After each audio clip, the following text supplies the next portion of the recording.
Hello everyone, welcome to my first mini vlog.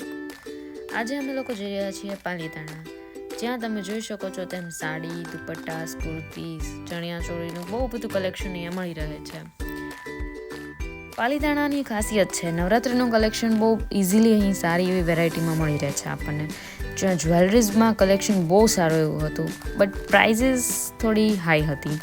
Boys માટેના કુર્તાના collection સારા હતા, જેમાં અમને બહુ બધી સારી એવી વેરાયટીઝ બી મળી. પછી અમે લોકોએ બજારમાં એમ જ એક્સપ્લોર કર્યું અને જોયું ત્યાં બધું. ત્યાં કાપડમાં કલેક્શન સારું એવું હતું. અમે લોકોએ ઘણી શોપિંગ બી કરી ત્યાંથી. ત્યાં લાસ્ટમાં ગલીની અંદર એક પર્સની શોપ છે, જ્યાં બહુ બધા બેગ સારા મળે છે. ડિઝાઇનર બેગ બી મળી રહી છે. જોઈ શકો છો તેમ બહુ બધી વેરાયટીઝ હતી બેગની અંદર. પછી અમે લોકો થાકી ગયા એટલે અમે લોકો ભાવનગર તરફ જવા નીકળી પડ્યા. તો thank you so much for watching this video. Bye bye, हम मिलते हैं नेक्स्ट वीडियो में.